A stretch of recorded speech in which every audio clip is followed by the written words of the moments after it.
to today's version of the Rock and Roll Research Podcast.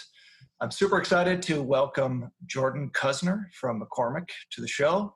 I met Jordan a few years ago when he was working on the Zatarain's brand, and I think his role has changed, expanded since then. I'll let him tell you all about that. But when I met Jordan, we sat down, we had lunch, heard some really cool, interesting stories from some music experiences back in the day, and I knew I wanted to hear more of them. So this podcast gives me a good vehicle to do that and also to share some of those stories with others. So welcome, Jordan. Thank you. Great to be here, Matt. Awesome. Well, let's jump into it. Would love to just kind of give people a chance to get to know Jordan Cusner a little bit. Specifically, so many people kind of accidentally fall into the market research space, the insight space. Would love to hear how you kind of found your way into insights and where that's taken you and where you're at now. Cool. Yeah. So I don't know if I accidentally fell into it or it was deliberate. It was probably somewhere in the middle. I was finishing law school and getting my MBA, and I got hooked up with an ad agency as part of my internship, my MBA co-op. And as part of that, I connected with the strategy team at this ad agency. And they did a lot of this consumer insight support, if you will, for like the agency that they were working with. So like you've got creative folks that wanted to kind of tap into some strategic, side of their business or insights, and they kind of leaned on that part of the team. And I kind of gravitated to that and thought it was really interesting. And then coming out of grad school, I got a job doing like a contract position at a boutique strategy firm that worked in the pharmaceutical space. So it was insights, but it was a little bit narrow and a little bit more consultative and a lot of project management. But I kind of got exposed to a lot of people in that function, and I really took to it. So when that contract expired, I said, I can continue this consulting gig, or I can kind of throw my hat in the ring for an insights role. And I applied to and got a job at C-Space in Boston, where I kind of got my feet wet with really doing qualitative insights every day. They do private online communities, MROC, they call them. Yeah, great company. And the rest is history. So it was a little bit of an accident, but I think I kind of made some choices along the way that kind of set me up for that. And once I was at C-Space, I really took a liking to it, but knew that I kind of wanted to make the transition to go in-house, and went from there to Hasbro and in a global insights role, and now McCormick. Okay, great. Any regrets for not becoming an attorney? No, none. Full disclosure, I used to work for Westlaw, so. Oh yeah. One of my primary clients was LexisNexis, so I kind of got. There we go. I got my fill. I'll tell you a quick story. It's a true story. I was working in the Attorney General's office in Boston, and I was asked to work on a memo on distributed generation, which are those turbines you see everywhere, and about the legality of like eminent domain and taking people's property. It's a long time ago. I don't remember, but it was like 3 weeks of my life and a 30-page legal memo. I handed it to the attorney, and she literally looked at it for 1 second and threw it in the trash and said, "Great work, but I'm going to submit the report I wrote." I think she was a very nice woman. I think she was teaching me a lesson, and the lesson was, this is not for me. I felt like whatever skills that I had or things that made me unique were things I didn't need to be a lawyer. And if I hadn't been that day, they would have had the next guy writing the memo, and it would have been basically the same output. And I just didn't feel like it was tapping into me and my creativity. Awesome. Well, I failed. Well, the insights industry is lucky to have you. So appreciate that. All right. So when we were talking, I remember, I wanted to share some stories about my cool band days, thinking that it was something. And it was. I love that story. and so, but I loved some of what you shared. So tell me a little bit about your experience in music and maybe your favorite story. Oh my gosh. So I talked about law school and grad school. Before that, I was studying music at Berklee College of Music in Boston, which was this dream to go to that school. I never thought I could ever get in or even contemplated applying. And I was studying jazz when I was in rabbinic school, which is a whole other story. The teacher said to me, you should go to Berklee. And I thought, I could get in? What? So I applied on a whim, and I got in, and I just kind of changed my life. I left the whole divinity thing and then went to study music. And I thought that I would get a gig touring with Steely Dan or Christina Aguilera. I did a lot of like backing up female vocalists. But speaking of backing up female vocalists, after my first semester, I met my now wife, and she looked at me like, this is cute, but like, you got to get a real job. And so she smashed my dreams in a way, I suppose, but I think it was also a dose of reality, and it kind of turned out really nicely. So so that's kind of how I got into music. It was kind of initially a little bit of a hobby and a passion when I was like, finishing high school, and then kind of clandestinely when I was in rabbinic school. And then I kind of went all in Berklee. And my dad always said, you don't have to, be a musician. There's options for people like you. He used to talk about the Legal Eagle Band in Boston, which was all attorneys that lighted on stage. And I thought like, no, I'm good. I'm going to be a rock star. And then now here I am. I'm a suit. So that's kind of the background. And I guess the great story is my dad was right. So I ended up at C-Space. The CEO was a patron of the arts, and she was like a trustee on the Boston Philharmonic, which is a symphony in the area that I actually was a season ticket holder to. And I met her. Is this Diane Hessen? Diane Hessen, yeah. And I met her on the Saturday night before I started my job on the Monday after at some gala event or something, and we chatted music.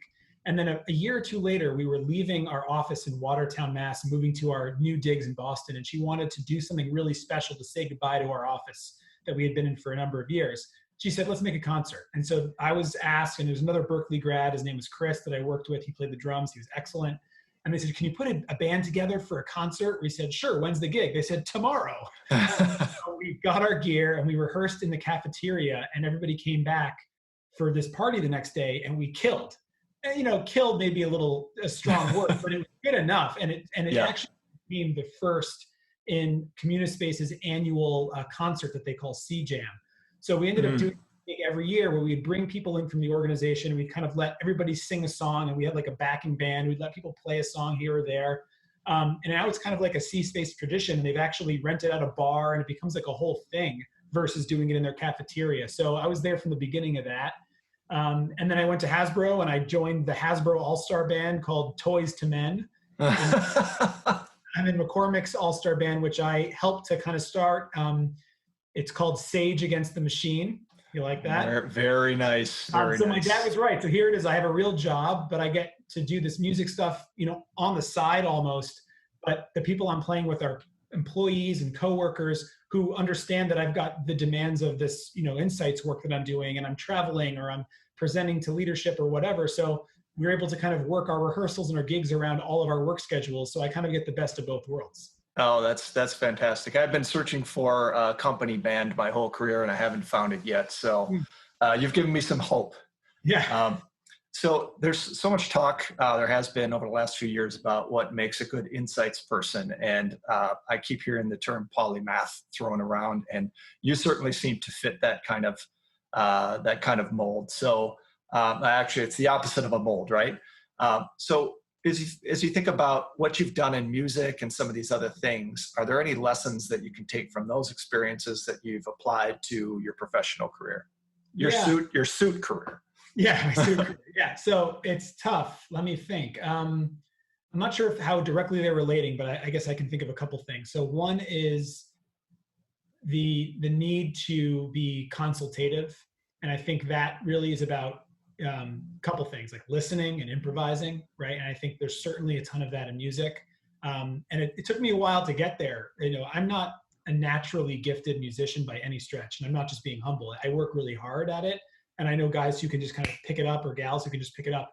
But I've got to a place now where I've been playing now for 20 years, and I can actually it slows down a little, and you can listen and react to what you're hearing. And the musicians that I play with, as they are getting better and the people I surround myself are better, it elevates my play. Certainly as an insights person and an insights professional, we do a lot of listening, whether it's to the category, the consumer, the industry, or our business partners. And I think at McCormick especially, we talk about being strategic partners and strategic consultants. And a lot of that is listening to what our teams need and improvising or finding ways to kind of solve those challenges and be proactive. So, part of being in a band isn't always kind of resting under laurels and hoping the keyboard player gets to that really cool spot where you can kind of hang on it. But it's about, helping to push the envelope and kind of collectively build to something really great. that's what we talk about a lot in our team is, we're supposed to be thought leaders in the organization and bringing good ideas back to our brand partners into our leadership. And certainly there's an element of that in music as well, as, kind of offering that up. And the other thought, and maybe this isn't even musically related, but it's about being creative just in general, being curious and creative. And I think I kind of have that personality in general. And I think a lot of the insights professionals that I look up to kind of have that as well in spades, just the desire to kind of crack that nut, figure out what's going on, and just curious. And I remember that's basically how I got my job at Hasbro. Is they asked me, what 3 words would you use to describe yourself? And I was like, oh crap, I don't have the answers to these things. And I just threw out 3 words, and one of them was curious. So thank you, Lord, for making me remember that. And that's what kind of got me the gig. The senior director was like, that's exactly what we need. We need curiosity. I was like, note to self, say curious. But I think there's some truth to that, certainly. Yeah, great. Cool. Well, I've had a chance to see you in action in a professional environment, workshopping, if you will, and was really impressed with the ideas that you were able to get out of other people, and just the way you were able to drive towards some really good outcomes. And so I'm kind of curious now, just thinking about the professional side, as you think about the insight space, what's important as you're looking ahead to the future, COVID or otherwise? What are some things in your mind as you think about the future of insights? Great question. So I'm not sure exactly the answer, but I know that there's a big push around big data and analytics and trying to merge that space with the more custom and syndicated sides of what we do. I think there's still a little bit TBD on how to extract the most value out of big data and social media listening and that kind of space, certainly. And the other piece is around, how do I say this? So I think it's about elevating consumer insights and consumer intimacy in general. So I think historically, and I haven't been in the industry that long, so I don't know this to be a fact, but it feels like there's a push for just like tons of surveys and validate this and validate that. And so certainly McCormick and our team try to be proactive and be strategic and thought leaders. But we're also now, in thinking about our long-term plan as an organization, there's now a push to just elevate consumer intimacy throughout the organization. So while in the 1.0 version of McCormick and other similar peer companies, insights was a function that a certain group would lean on, I think now it's been recognized and seen as a resource that can really inform and help everybody across the org make better decisions. And so last year is a great example. We rolled out a really extensive consumer intimacy project in the lobby of our new building. So there's 1,000 people at headquarters, and we took over the lobby and created a movie theater and little individual kitchens that represent different consumer groups that we are thinking about, our consumer segmentation, and brought it to life, not just on a PowerPoint slide, which is, it is what it is, and not just for our brand team or the innovation team, but for everyone, HR, finance, supply chain. And now they got to walk through the kitchen area, sit through a video ethnography in our movie theater, and get to experience firsthand what it looks like to be in a consumer's home, to experience an ethnography and to see these consumers in the wild, so to speak. Right. And I think there's a real opportunity there also. It's to take insights to the masses and take the consumer voice to the masses and let it really influence everything we do. Yeah, that's tremendous. That's a great story. I appreciate that. So if you think about, this can be both professional or even personal. If you think about some of the things that you're reading or listening to or watching now, blogs, podcasts, books, whatever, any recommendations? Any recommendations? Sure. So, well, COVID has been great. I've got all the time in the world now. So I'm watching all the shows I never watched before. So people seem to like Breaking Bad. It's pretty good, but I think I'm late to that party. I'm also reading all the Malcolm Gladwell stuff. Most of it I'd read already, and I'm reading the new one now, which it's called Talking to Strangers. And I think it's really, really fascinating. I think it kind of got mixed reviews, but I think it's especially time, prescient given what we're going through with, cultural unrest and Black Lives Matter. And there's a whole segment on Sandra Bland, who was a woman, I think, in Texas, an African American, who was pulled over, and I don't know exactly what happened, but she ended up, dead, unfortunately, in her jail cell the following day.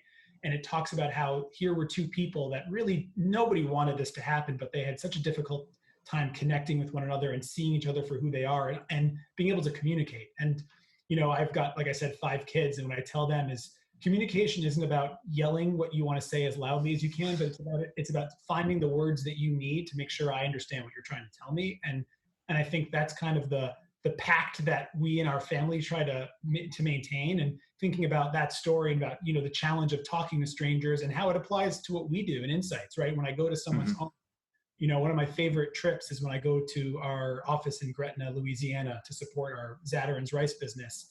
And I do an ethnography in someone's home. And here is this woman from a different culture, a different background, living in a different part of the country, eating different food. And every single time, bar none, these wonderful women of New Orleans, they pull me into their family and say, hey, you're not just here to watch us make dinner or watch us eat dinner, like eat with us. Yeah. And that's something you don't get when you go to Chicago, and something you don't get when you go in Boston. In Boston, they're like, cool, we're going to eat, and like, you better pretend you're not here. And so being able to kind of accept people for who they are and find the ways to communicate is something, and being able to understand those nuances is certainly a key part of being an ethnographer and being in those settings. So I found that book to be really interesting and really challenging in some spots. So that's what I'm reading now. I recommend it. Cool. Yeah. Yeah, I haven't read it, so I appreciate the recommendation. I'll definitely check that out. Anything Malcolm Gladwell can write like a recipe to like baklava, and I would read it. It's just I would probably trust him actually with baklava. So that works. He's great. Okay, so I just have one last question for you. I hate when people ask me this question, so I'm going to ask it of you. No, it's coming. You probably know what's coming, but I obsess over this question for weeks, months, whatever. But you're stuck on a desert island. You've got 3 records that you can choose that are with you for the rest of your days. What are those records? Wow, really, really hard. So I don't know if you can see behind me, but I've got some records on the wall. I've got records in front of me as well. So I know you sent me the questions, and I couldn't even get it down to 3, but I guess I could try. So my one and only true love would have to be Steely Dan, Asia. It's not the album that maybe influenced me the most. That would be The Royal Scam and Larry Carlton's guitar playing, but Asia is just a gem beginning to end. I love, love, love that record. Ozzy Osbourne, No More Tears. So I've got weird eclectic taste, certainly. Yes. Exact. So I used to think I was Zakk Wylde.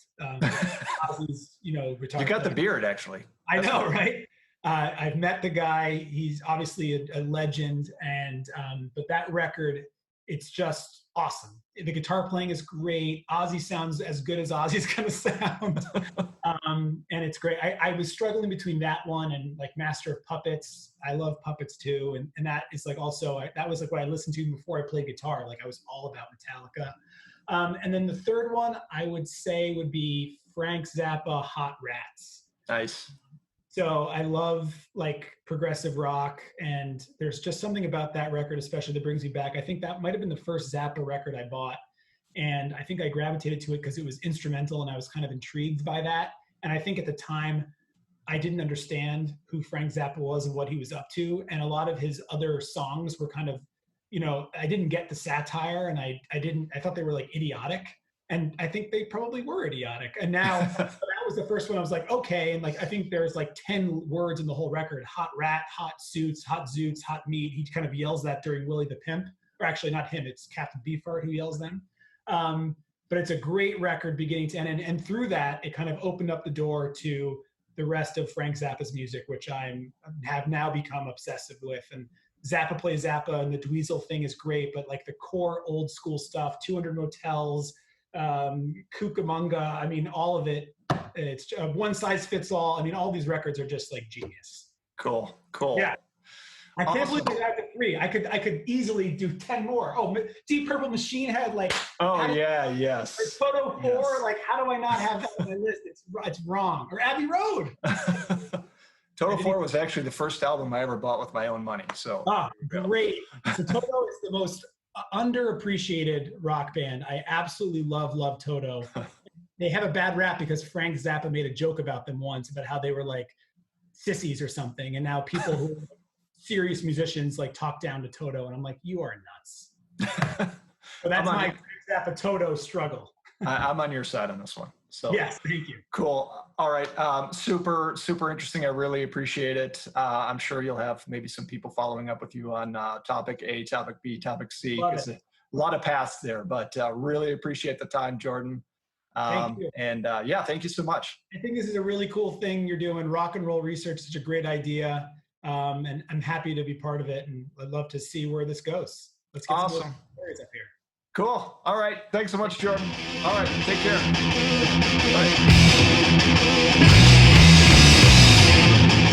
Bye.